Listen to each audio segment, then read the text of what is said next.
Hello, everybody, and welcome to the Lunchtime Chat with Raoul. As we finish up the first week of global recession, what's next? We've gotten hundreds of questions for Raoul about how the first week has gone and what we can expect from the second week. So I'd just like to say we're obviously not going to be able to get through everybody's questions, but we're going to try and get through as many of them as we can. Raoul, thanks for joining us today. Looks like you're coming to us from Little Cayman with a couple of dogs in the background. I didn't know you were a dog guy. Yeah, we've got a couple of sisters, and typical sisters. They love each other and hate each other, so they're either trying to play with each other or growling at each other. But yeah, they're here to keep me company.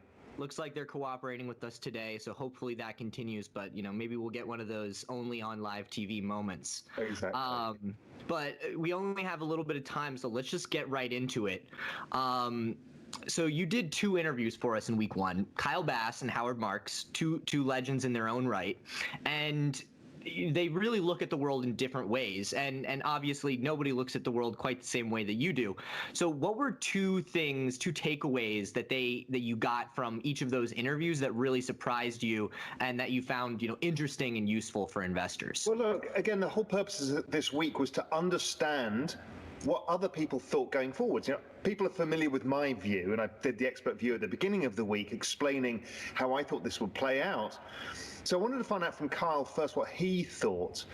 And I think that he is more optimistic and does see the potential that many people have talked about, Hugh Hendry talked about as well, for a stock market that continues to go higher. But he also sees the drag on growth that goes on much longer, and that drag on growth having a knock-on effect to China and Hong Kong, which has been one of his key themes. So it's very interesting to see that the global issues that this all creates.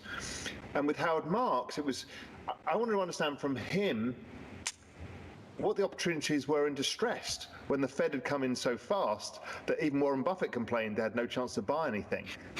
Yeah. And so, try and get a grips with, okay, what could the opportunity set be? And I think Howard, interesting, and I think probably with intellectual integrity, says he doesn't know where it lies, but he knows what he'd like to happen. He'd like to be able to buy things cheap. But he says there is a tremendous uncertainty, and the ability to forecast this is extremely difficult, which I concur with. Yeah, I think it's good to have that perspective that even some of the most successful and storied investors are uncertain what's going to happen with this market. So that was a great take to have. And just moving on to Ed Harrison, our own interviewer here, talked to Richard Koo on Wednesday, renowned economist from Japan. What's your take on his opinion that firstly we'll experience a rapid recovery as people have been locked up for so long they just want to get out and spend some money? And secondly, that recovery is not going to last as populations will become net savers because they're so traumatized. So it's going to be this quick, jolt in, but the psychological effects are going to last. Yeah, I love Richard Koo. I loved his book, The Holy Grail of Macroeconomics. I think his framework is really spot on for these times. I don't necessarily agree with 100% of what he says, but I really, really think it's important work. I think that idea that, and we've seen it in China basically, where there's some pent-up demand, but then things come down, and this is what I've been talking about from day one. It kind of looks like an inverse square root, or the square root mirrored, and the flat part of the square root is sub-zero growth year on year. So we get the rebound, and then it flattens up at a lower level. And I think that's dead right. And I think people will become savers. I think they're going to change their behavior and become savers. So I think that's right. And I think Richard Koo's idea that without massive fiscal stimulus, the entire private sector is going to continue to deleverage, and that's deflationary. And that is the issue that he's talked about in the past, a balance sheet recession. I think that's spot on. And I think it's still, the most likely outcome for my mind. Yeah, well, if you want more on that sort of deflationary doom loop, you should definitely check out Raoul's expert view from the first day. But yesterday we had on former central banker and economist William White, who made an interesting comment, which was that he believes that all governments across the world are technically insolvent. But he says that the market has essentially said, we think you can sort it out in a non-inflationary way, and we're going to price your bonds as such. So what do you think about his argument that, yeah, everybody is technically insolvent? I don't agree. It depends how you define insolvency. I think solvency is, do you have the cash flow to pay your debt? That's solvency. Now, governments don't have cash flow from taxes, but they can issue more currency or issue more debt. And there doesn't look to be an end game in that. So I guess we might be talking about similar things where the investors are giving them the benefit of the doubt. I mean, look, nobody's going to get paid back ever in all of this debt. We know that. I mean, that's the agreement between central banks and everybody else, is nobody's ever going to get paid back. So, you know, it just gets ongoing and rolls up and rolls up and rolls up. So that whole debt thing is not going away. Yes, technically they are insolvent. If you looked at, in a traditional, austere, conservative model, is do my tax receipts meet the outgoings? Well, probably not. And therefore you could be considered insolvent, but they'll just create more money. But as well, if you can just go negative, then can't you remain solvent forever? Because it's just about servicing the debt, not actually paying it down in the end. So if everybody's willing to go negative, yes. can't you keep pushing it down further too? Yes, unless or until you get to the theoretical tipping point, and none of us know where that is. Yeah. All right. Well, then let's get into your view. We've talked about some of the other views we had on. So on Monday, you did that expert view. And have you seen anything this week, either on Real Vision or in data, that changes your framework from that Monday expert view? You know, you stayed pretty true to form, but you know, there's a lot of stuff happening very quickly. Yes. No, I'm monitoring a lot of trying to see what activity goes on in other places that have had the virus earlier, and nothing to me yet suggests that anything has dramatically changed away from that thesis. There's some good granular data I saw from Goldman about China. Basically what China's done is had a manufacturing rebound because people have gone back to work to manufacture stuff. Consumption remains low in that mirrored square root formation, as does other parts of the economy. So no, right now I think it's on track. I think bond yields have been drifting lower, as I've suggested they would, and I think the dollar has been starting to eke higher, as I thought that would be the case, and I think those will give us the signal that we're shifting into the next phase. So just to reiterate, for me, the bond market, let's say 2-year yields going towards zero, so breaking this kind of 15 basis points area that they're in now, that have been around for a while, and moving, let's say, towards 5 or to 0, that's telling us that, you know, the bond market, which is normally right, is sensing that this is not a rebounding growth. This is that pattern that we've been talking about. Okay, so that would be the confirmation of your thesis. What would be the thing that makes you rethink that you know, you always work in probability, so you're never saying this is always going to happen. What would be the thing that shakes your view? If I saw that consumers went back to as they were, sure, some things aren't allowed to do, so that's going to slow things down. But if it's not, let's say consumers are not bumping up against a restriction ceiling by government, and so they're free to do what they want, and they choose not to do certain things. So they maybe choose, they choose to go back to as they were. If I saw that, let's say Spain, as it opens up, which had a really bad lockdown, or Italy, that people don't look like they've been affected by it and returned to normal quicker than anticipated. So I'm keeping an eye on that. It's the human behavioral aspect. So a strong summer season in Ibiza? I don't think many people are going to to Ibiza this year. I don't think the nightclubs are going to be allowed to open, but yeah. That would be an indicator to watch. Okay, so that was week one, and it's really only just getting started. Week two is going to be just as big, just as many names, and you really kick things off pretty strongly with Mike Novogratz. Can you give us a little bit of a preview of what viewers can expect?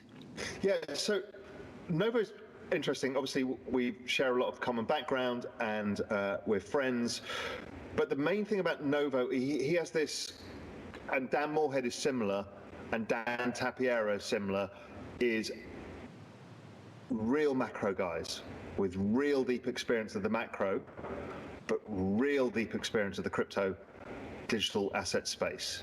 So Novo is fantastic for that. So just to see how these whole worlds come together, because they are blending and mashing together at probably the most important point in all history. So I wanted to get that understanding from Novo, that these two worlds colliding and how this all is creating a larger narrative that incorporates things like gold and the dollar and all of the things that I've been talking about. And Novo has different views to me as well. And he's a very smart, very well accomplished macro trader. So I really want to get his views on that. Well, I actually just finished watching the final cut of it today, and I can say that it's well worth the price of admission. But moving on to a few of the other ones, one piece that's really exciting that we have is you interviewed Hugh Hendry, and he brought up a documentary and a book that really spoke to him. That was written by Dr. Richard Werner, The Princes of the Yen. And in the 2 weeks since we had him on and he brought this out, we've been able to set them up to do an interview for us. So they're coming to us next week. I haven't actually seen The Princes of the Yen. I'm sure you've I watched it immediately after that night. I interviewed Hugh. I watched it, got a glass of wine, watched it. Fascinating. I'm not sure I 100% agree with it, but it matters not. It's a very interesting documentary, and Richard Werner's a very interesting thinker that has been undercover for several years now. And I think Hugh mentioning it, he blew up on Twitter, and then I think he's got a very important message and a very unique way of looking at things. And I think Hugh's inquisitive mind, it'll be fantastic viewing. Well, he inspired other people too, because it came up in Brent Johnson and William White's conversation. So Hugh has really sparked something, and Richard's work has come back to prominence. Well, and then on Friday, it's looking like we're gonna have Kiril Sokolov back. I know you have a great relationship with Kiril, and he's known to the pros, but maybe not as much to the general public in the same way a Paul Tudor Jones or a Novogratz is. Can you give us a little background on Kiril and why he's such a big name for us here on Real Vision? I would love to say that Global Macro Investor is the most prestigious of all financial research services, but actually 13D is Kiril's. Kiril's been doing it longer. He's incredibly well connected. He's incredibly smart, an incredibly nice guy, and a very unique thinker. And he knows everybody. And so, though that combination and an extraordinarily inquisitive, powerful mind, put those things together, Kiril is absolute dynamite. Yep. And then as well, we recently launched our tiered memberships here at Real Vision. So if Kiril and Richard Werner and Mike Novogratz aren't enough, we've got even more for you on the plus tier. And you're talking to Alex Gurevich. We've got a 3-part interview with Mark Mobius and Jim Rogers and Simon Ogus, I believe, looking at China, Hong Kong, and the rest of emerging markets that Michael Nicoletis and our own Roger Hurst conducted for us. Can you tell us a little bit about what we can expect from you and Alex, and then as well why you thought the emerging market theme was so important to do this 3-part interview? I love Alex. He's one of the smartest people I know. He comes at everything differently, and he distills the world down to what is the best possible trade you could do.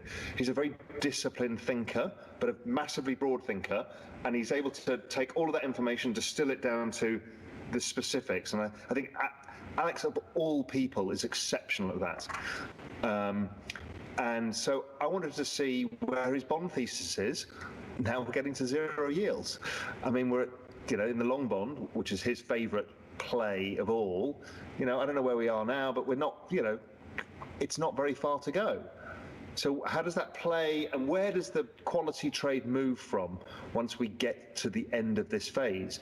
Now, maybe it's negative rates and we just continue the trend to negative rates, which I think is what will happen, but maybe not. Maybe there's a better trade. Maybe it's gold. And Alex is just a really, really great guy. And I really like how he thinks, and he's just super interesting. So love that. Yeah, along with you, he is one of the guys who has really nailed the bond trade over these past, really 2 years. It's been about a 2-year trade for you guys. And then if you could just touch on EM and why you think that's important. I mean, it kind of plays into your dollar thesis. Well, there's a number of things why EM's important. One, it's still getting crushed by the US, right? The dollar is destroying everything in its path. Many of these countries have dollar debts, and the dollar keeps going up. Once the dollar changes, whenever that comes, in a year, 2 years, 6 months, who the hell knows? I think it's probably 18 months away. Then EM becomes a 10-year trade, if not longer, and it outperforms. In the meantime, we've got a mess going on with COVID in EM. So we need to understand the downside here and the potential upside to come. And there are careers to be made out of this trade. And I personally think there's a good leg further lower to come for all emerging markets. And then I think you can basically buy and hold them for 10 to 15 years. As the world stabilizes, the dollar becomes less prevalent and is not crushing all its competition. So, that's why emerging markets are now, you need to start understanding them, absorbing all the information, because it's not just going to be about NASDAQ and FANG stocks in the next 10 years. You're going to have to understand economies like India. Yeah, I know India is one that we've covered here at Real Vision forever, since even before I was here. But are there any other emerging markets that you think people should have their eye on, not to buy at this moment, but that they should be watching to see which way this EM thesis plays out? Yes, I love, in a world where supply chains are shifting, and Europe's going to have to change supply chains from China. I love Morocco because it is literally a 30-minute flight from Spain. It grows all the agricultural products. It has a huge amount of labor force. It has an educated population, and I've traveled extensively around there. You've got great mobile phone connection everywhere you go. Everything else, the ability for them to become a provider of labor, but quality labor, to Europe is good. So I'm interested in Morocco. I've always been interested in Iran, just because it's the cheapest of all. Like Russia as well, is always extremely cheap. And I like, eventually, again, the problem is we're in the bottom of a commodity cycle as well, driven by the dollar and everything else. So, you can't really want to own Malaysia or Indonesia until that's all out of the way. But India, it's not a commodities play. In fact, cheap commodities is great for India. So, that's why structurally I do like India overall. South Africa, commodity play. East Africa, it becomes a bit smaller. These are frontier markets, but they're interesting. Nigeria, commodity play. So it's difficult to get away from the commodities and get to a real story. And that's why, I like Morocco and like India for those two reasons over the long term, not now. Well, we're going to go into like a 10-minute rapid fire question round in just a second. I'm ready. We have one question that I'd like to give you a little bit more time to answer. It's an important question. So this one came in from a brand new subscriber who said, since the crisis, I've lost my job and I've been trying to use my time constructively, and that's why I signed up for Real Vision. And I've been watching the campaign religiously, and his question is, what would you like a newcomer like him to most take away from the campaign?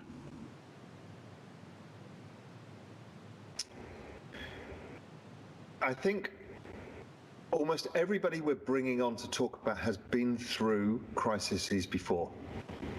To understand how they play out and how long they play out, when things look pretty bad to you, to know that, as I've talked about with emerging markets, it's the same with all of these things. There is a downside and then there is the upside. And just getting yourself tooled that you're prepared to take advantage of the upside. What is that upside? So if you've lost your job, what is it that you want to do? Can you use your time relearning certain things? People are telling you you probably need more savings. Do you have any way of holding back any of the income that you've got to make sure you've got some savings? And then the other key important thing is, can you generate excess income doing something else to keep you turning over, waiting for the opportunity to come, and then looking where the bet is? So maybe you say, okay, the bet is I want to work for an Indian tech company that's based in Silicon Valley, right, that has an operation in the US, whatever it may be. You can create your career around macro bets. It might be around digital finance. I want to move into digital finance, so I'm going to use this time to learn about it. Because I think that is a huge system, parallel system being built. You know, everybody should be thinking, okay, could I do that? And I tell you, a lot of friends of mine coming out of investment banks and asset management firms are moving all to that because they see there's a future there that applies their skill set. So that's another really important thing, is educate yourself about that future. So then you can leverage it for yourself once it starts coming fully into play. Yeah, and I'm going to borrow a quote from Brent from his interview yesterday, and he actually borrowed it from Mark Twain, which is, you know, it's not what you don't know that gets you in trouble, it's what you know for certain that just ain't so. So I would say that everybody should take that attitude towards Real Vision, and in general that it's about challenging your beliefs, it's about hearing different perspectives, and nothing is definite, but it's preventing you from making a bad bet more than it is handing you the good bets. Yes, and it's giving you the tools. It's giving it's teaching you how to fish. It's not giving you fish. It's teaching you how to fish. Exactly. All right. Well, we're going to get into this rapid fire round. So we got literally hundreds of questions. So we're going to go through as many of them as we can. So Raoul, I might cut you off if the answer gets a little long-winded. Okay. But here we go. I'm going to be short and snappy. Let's do it. So you've said we're following the same path as the 1929 collapse. Is that still your base case? I'm not mirroring it 100%. I'm talking about in structure, the liquidation phase, the hope phase, which is the bounce, and then the insolvency phase. I still think it's playing out. I think it may be shorter. The hope phase may be shorter. I'm feeling that it's going to stop by June, which is more typical from the Nikkei 1990, the S&P 2001, and the S&P 2008 all had March to June hope phases. It was only the 1930s that had a longer hope phase, which was October to May, I think it was. Finishes soon, the hope phase, but still follows that whole overall path. And if you remember, part of the 1930s was the strong dollar, and the dollar had to be devalued 4 years later by 40%. Yeah, and when I think about a long hope phase like that in 1929, I think, you know, the amount of time it took to get data. We're getting data so much faster and it's so much more accurate. And if all those other crises you mentioned, the data was much better than 1929. But one question which I am actually interested in myself, silver. When do you go long silver and why? How do you view silver? Some people look at it as an industrial metal. Some people look at it as a monetary metal. It's really simple. Generally speaking, in a monetary situation as now, gold does well. When you've got a recovery, so you've got economic growth, but with either monetary or fiscal stimulus going on, then silver does well. Because it's like a call option on the industrial cycle as well. So it comes later normally. So if you think about over the 2000 period, gold hit its low in 1999 and then started rallying. Silver didn't start rallying 4 years later. Really, it got trapped in this wedge pattern and then didn't go anywhere, and then eventually broke in like 2003. So silver needs the magic of the industrial cycle and the precious metal cycle together. Gotcha.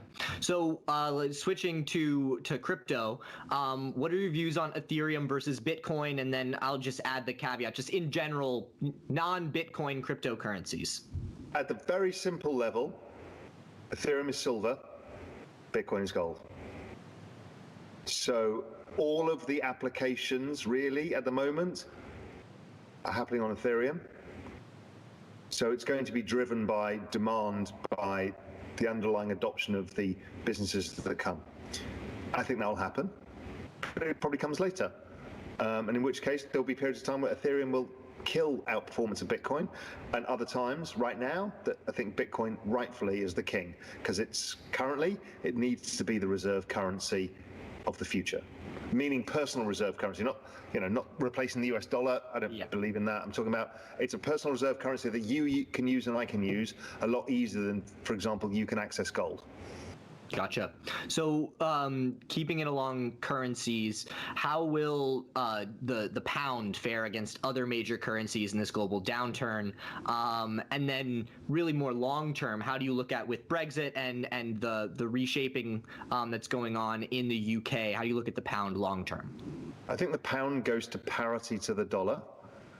I think the UK needs a weak currency for a period of time. And over that time, they've got a load of trade deals to do. I mean, it's a long path of grinding hell to get everything sorted out for the UK. So they need a weak currency in the interim while nothing is there. So I'm no bull of the pound. I don't think it's any worse. Will the euro underperform the pound? Possibly a bit. Yeah. But I'm no bull of the pound on a relative basis necessarily. What about retail?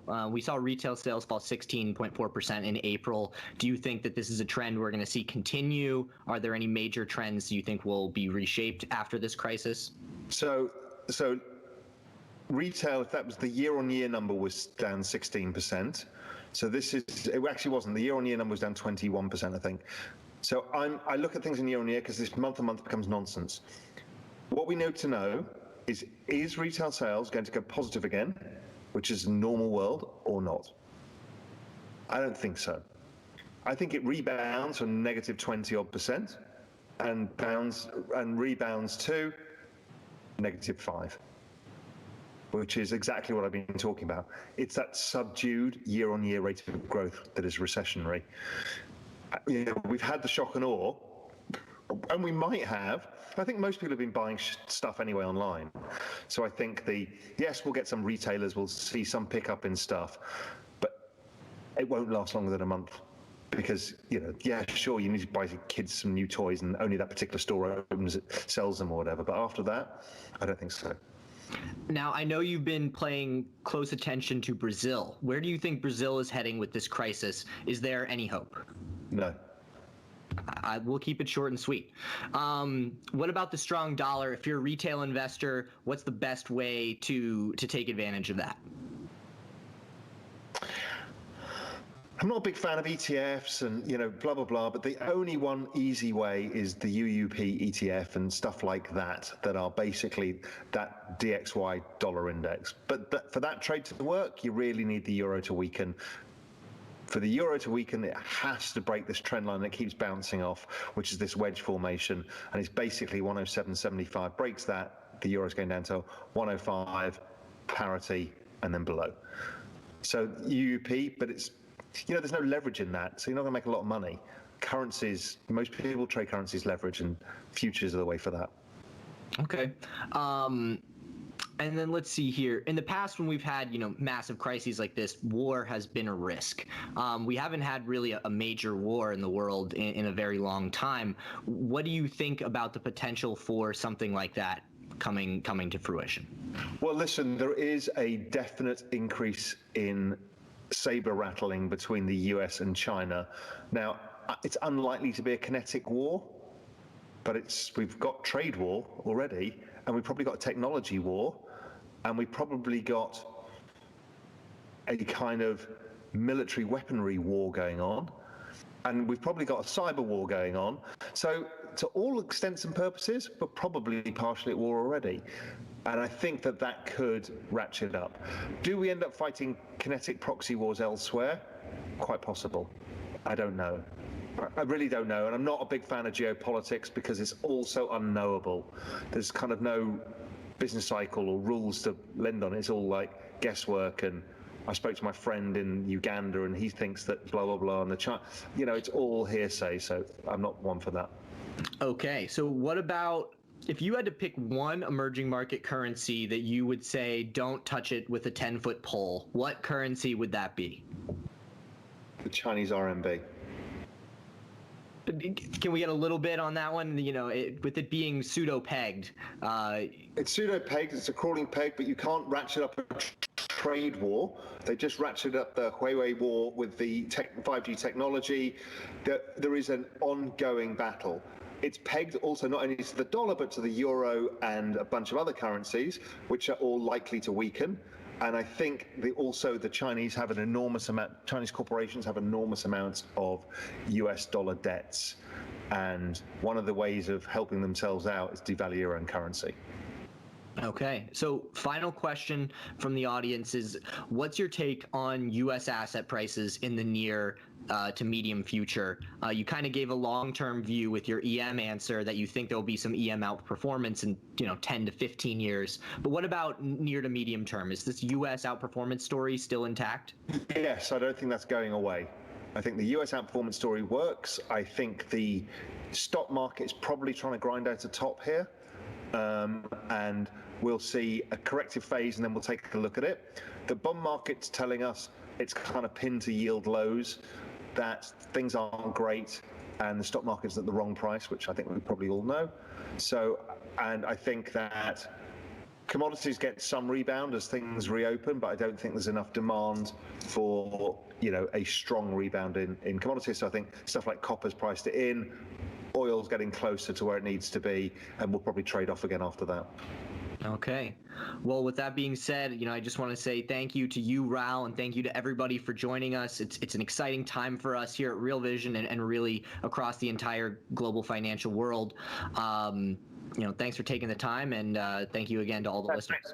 Thank you, Max. And yeah, anybody's watching this and you haven't signed up to Real Vision, there's an extraordinary amount of content coming out in the next 4 weeks, not even just next week of this campaign. We've got some kind of ludicrously amazing people coming up, and some incredible themes that we keep exploring ongoing. At Real Vision, we have this set of themes that we look at, and we bring on that narrative forward. So we've been very, very much ahead of most things that we see in front of us today, and hopefully by bringing the smartest people in the world onto Real Vision, we continue to do that.